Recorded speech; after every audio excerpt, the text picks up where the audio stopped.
Today I'm going to be working on the C300, close to 200,000 miles, and it's likely the original water pump, so I'm going to go ahead and change the water pump and the idler pulleys and the tensioner as well as the serpentine belt. So let's get to it. So as usual, I got all the parts from FCP. I've got the water pump and the gasket is in there as well. And then I got this, which is a kit. So it comes with the serpentine belt, the two idler pulleys, and the tensioner pulley. So we'll go ahead and replace all those. Step one is just going to be pulling up your cover. So now you have access to where everything you need to get to is. I like this car because it has a lot of room. I can get tools and hands in there. Right here is a picture off of the FCP website.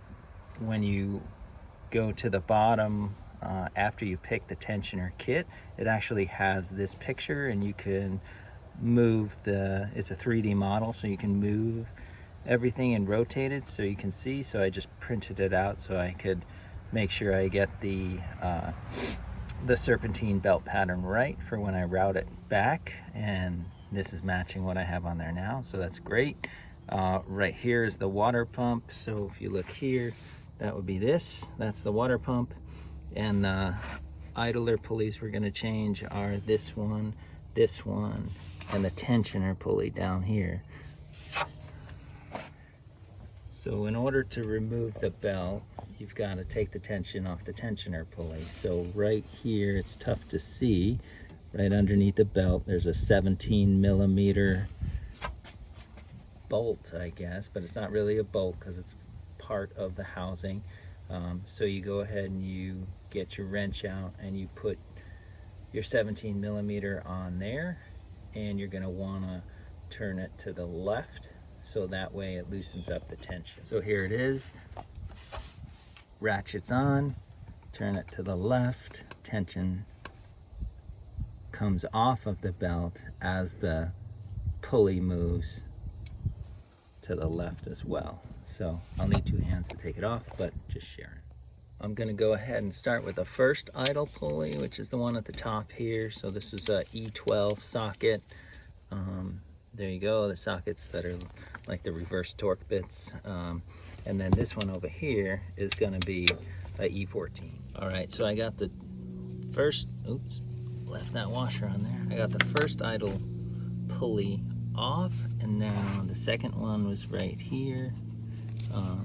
No washer or anything on that, but I just wanted to share the second one. When you go ahead and loosen it up and take it off, this is the part that is going to face out, and the bolt's going to go through, because when you flip it around, you can see there's no shoulder here like there is on the other side. So this is the part that faces the back, and this where there's this shoulder that goes down, because your bolt is meant to sit inside that shoulder. So you just don't want to put it on backwards, because that'll screw it up, but that's how it's going to go back together when we put the new one on. So next we're going to go ahead and take the tensioner pulley off. So there's a bolt right here, and then there's a bolt 180 degrees away from that on the other side, which you can't see. But what you have to do is go ahead and put your ratchet back on this 17mm, and then go ahead and turn it to the left again, and then you have to find the small hole on the other side where you stick a Allen key into, just to hold the pulley in that position so you can access the other bolt. So let me show you here. This is what I'm talking about. So here's the top one, and the way this comes to you should have this pin in place, and that's giving you access to that other bolt that you can't see. So this pin right here we're going to leave in. We're just going to grab a 1/8 of an inch Allen key here, and we're going to use this to stick in the hole on the pulley that is on the car right now, and that'll give us that access to this right here. So before you take any bolts out, this would be the first thing to do, is go ahead and stick a pin in there, and then you have access to this bolt right here. This one you'll always have access to, but don't take this one off first, because then you're not going to be able to move it well. It's going to want to spin around, and you're not going to be able to get that pin in place. So I can't really show that because I need two hands and it's blind anyway. You're not going to be able to see me getting the pin in there. But as you can see here, this is what I'm trying to do. Turn this, which will turn the pulley, and then give me a spot to put this pin. As this rotates, this will start showing, and then I'll have to drop that pin in there. It shouldn't be too bad, but just sharing how to do it. All right, so we've got our E12 on our first tensioner bolt, so we're going to go ahead and undo that, and then we're going to go ahead and get it on the one that's 180 degrees apart of that, and loosen that one, and then tensioner should pull off. So here's the tensioner I just took out. You can see where I was trying to get the Allen key into, so that's an 1/8 of an inch Allen key stuck into that hole to be able to get access to this bolt right here. So both bolts are out. Over here I just put them in the new one just to make sure I know where they go. They're both the same size, so you're not going to mess that up. So the next thing I'm going to do is start pulling the water pump. Alright, so what I'm trying to show here, this is the hose going into the water pump, and this right here is the clip that has to be pulled, and then you push down on this hose, and then you're going to get fluid coming out, so your antifreeze will be coming out. So I do have a catch pan down there. You can also drain it if you wanted to, and just do the whole antifreeze draining process, but I'm just going to go ahead from here. I mean, I'll get 80% of the antifreeze out of here by just draining it right from here. So I'm just going to go ahead and do that, and then when I pull the pump away, I'll probably get some more coming out, but just make sure you have a catch pan. Go ahead and pull this right here, pin, so this will just slide away. Once you get you can use a screwdriver if you don't have a pick like this.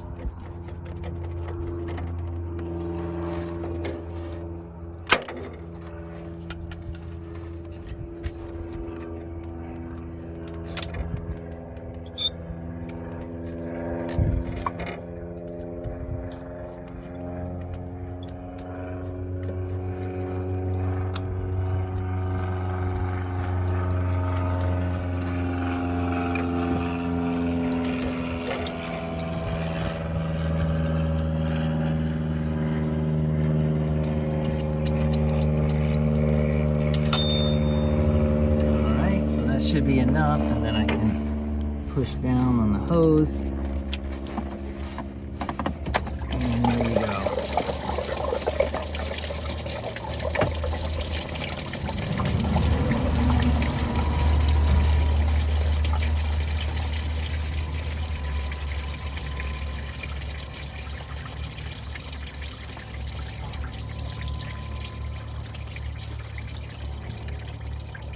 The capacity in the system is, according to the manual, about 5 quarts, so a little more than a gallon is what should be coming out of there if you got it all.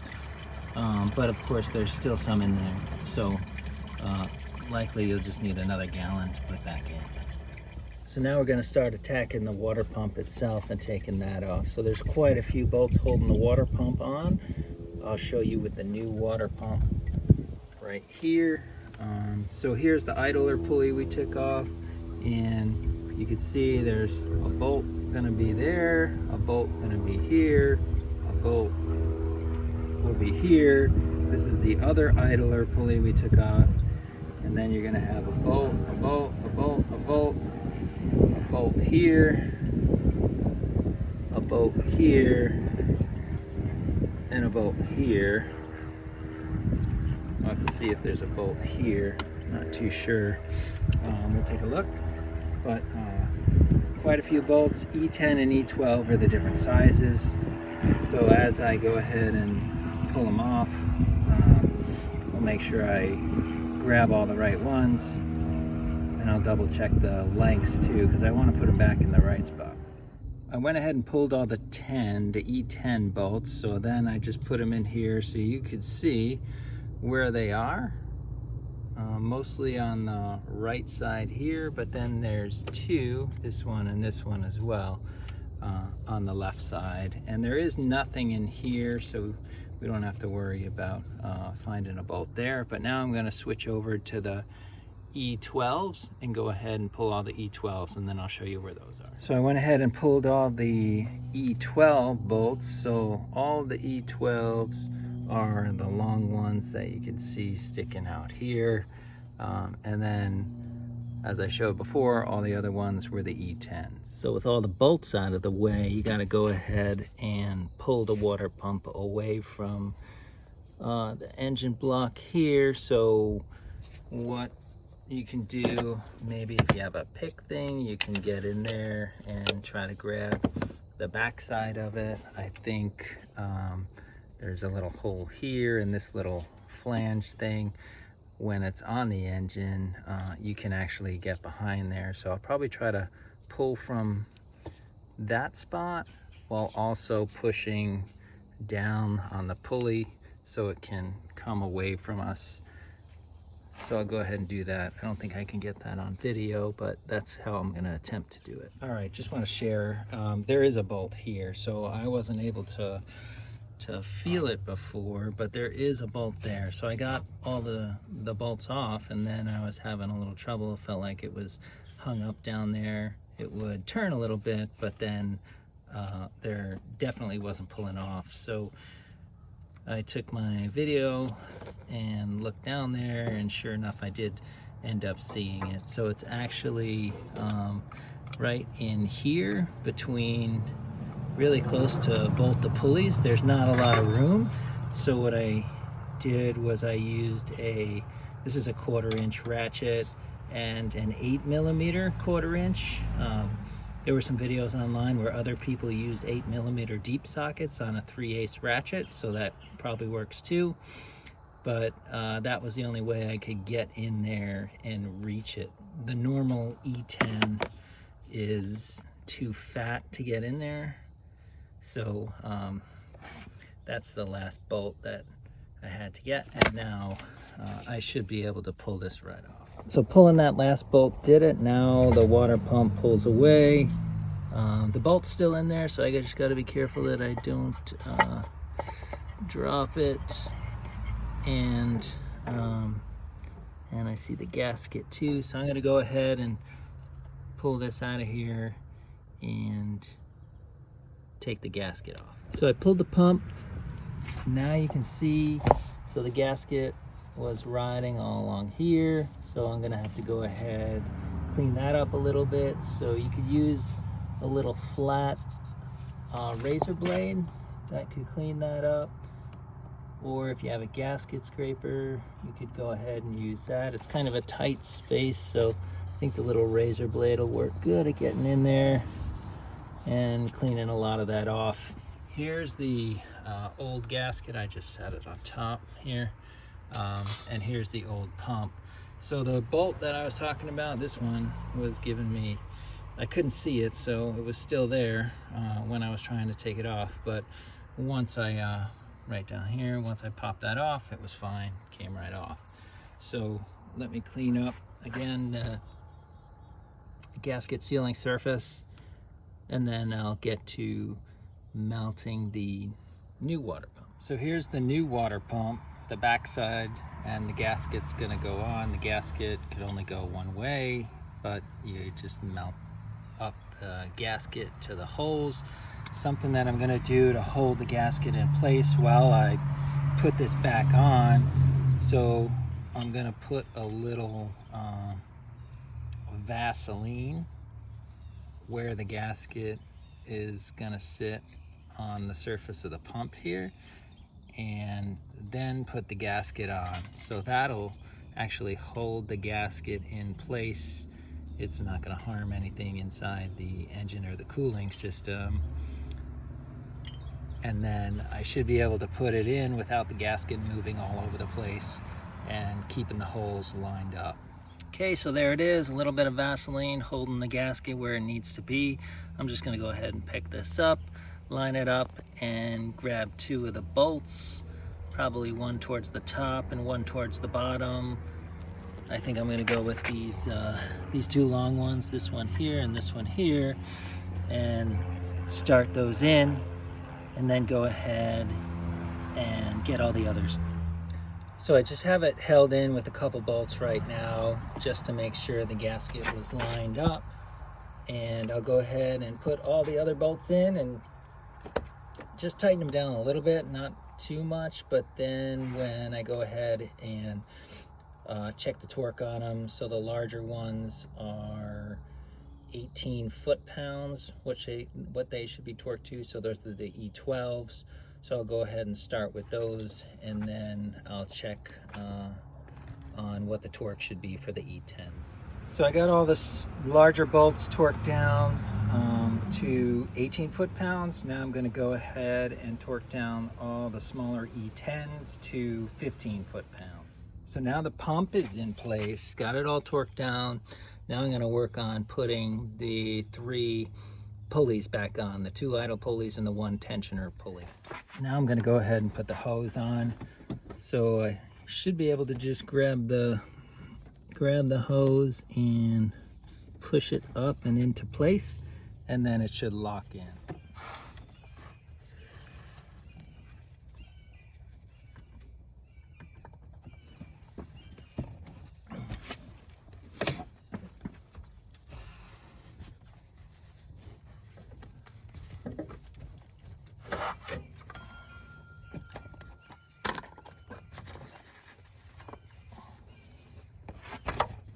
Oop.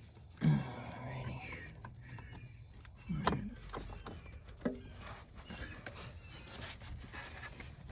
There we go. Alright. So you heard it click in. So moving on to the tensioner pulley. You just got your 2 E12s, and then you're going to have to go ahead and put your 17mm on here, turn to the left, and then pull that pin out once it's mounted. Alright, so there we got the tensioner pulley very loosely in place. You could see the 2 bolts there, one towards the top and one towards the bottom. So I'll go ahead and put that on and torque it down to 26 foot-pounds. So we're going to go ahead and put this pulley on first. And remember to put it this way because the bolts, I'll show you, has a shoulder on it, so the bolt fits right in it. And this is the pulley that's going to be the lower idle pulley. So we'll go ahead and tighten that down and then torque it to 15 foot-pounds. Here's the new pulley. So this is the idle pulley that goes at the top part, which is right up here. And this one came with the bolt. It's actually part of the assembly already. And before I thought that there was a little washer that goes in the back, but actually it's part of the pulley here. So if you look on the old one, this is the washer thing I was talking about that was on there. So it's a little bit different on this one, but it is part of the design and the assembly, so it's already there. So you don't have to put this little washer back on. You got it already on there. So I'm going to go ahead and tighten that down. That's another 15 foot-pounds of torque when you're done. Now we got the idler pulleys on, the tension pulley on, and we have to go ahead and route the belt. So I've got the diagram up here, so I'm going to go ahead and take the new belt, which is right here, and I'm going to go ahead and route that. So just remember that you've got the ribs on the belt, so the ribs on the belt are going to line up with the pulleys. Just make sure the rib side is going where it should when it's touching all the ribbed pulleys. So once you get the belt in there, just make sure your grooves are all lined up and your belts are all lined up. You don't want your belt riding on the outside of the pulley and not necessarily in all the grooves like it should be. So you can see here, this one is lined up good. This one is lined up good. This one here, all set. And then down here, it's a little harder to see in the corner, but that one's lined up nicely, and that one on the top right is lined up good. You just got to run your finger around the outside.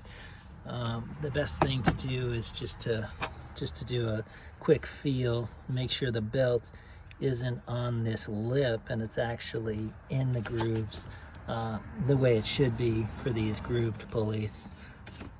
So that's it. I'm going to go ahead and get my 17mm down here on this tensioner, and then go ahead and pull that pin.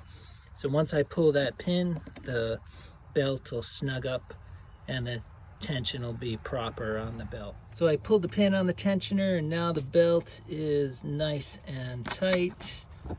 Here's the pin, so maybe I'll save that for another day to put back in there if I need to work on taking the belt off and getting to something else later.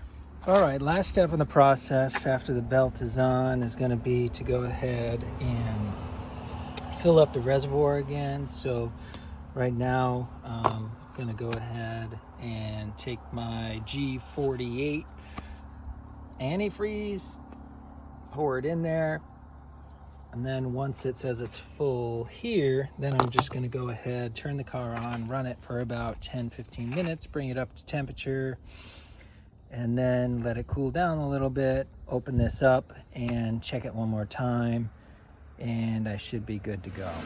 So I just started it up, everything sounds good, looks good. See the belt going around, all the pulleys are nice and quiet. So we'll just give it 10 minutes, and then we'll go ahead and we'll check over here and make sure that antifreeze doesn't need to be topped off anymore. Or once, if you do have to top it off, go ahead. Once you top it off, you should be all set. Just watch your temperature gauge to make sure everything's still good. And that's it. So hopefully this helps, changing the water pump and the idle pulleys and the tensioner.